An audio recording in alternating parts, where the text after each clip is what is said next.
La campagne express d'Emmanuel Macron a commencé. Quelques jours après avoir officialisé sa candidature à l'élection présidentielle, le chef de l'État s'est mué en candidat ce lundi 7 mars. Pour son premier déplacement officiel, à un peu plus d'un mois du premier tour, il a répondu aux questions de quelques 200 habitants de la ville de Poissy. Impôts, éducation, guerre en Ukraine. Le candidat à l'Élysée a dévoilé les contours de ses propositions pour un deuxième mandat. Cette séance de questions-réponses, c'est Carl Olive qui l'a organisée. Vous m'avez dit, totale confiance, pas de thématique imposée, je veux taper dans le sac, je veux pouvoir confronter mes idées avec les Français, lui a-t-il rappelé lors de son arrivée.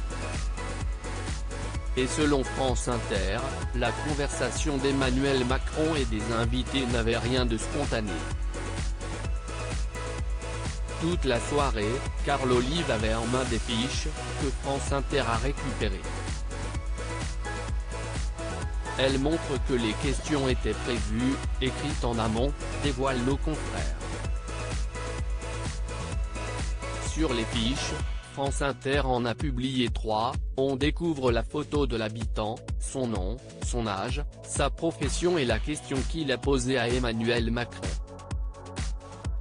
Mais pour le maire de la ville, elles n'ont pas du tout été dévoilées au candidat à sa réélection avant sa prise de parole.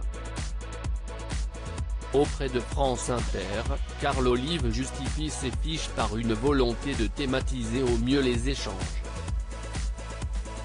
Vous avez bien vu que l'on n'a pas évité les questions sensibles, comme l'immigration ou le pouvoir d'achat, continue l'entourage d'Emmanuel Macron. Emmanuel Macron, pourquoi il ne veut pas participer à un débat? Il n'a pas besoin de ça.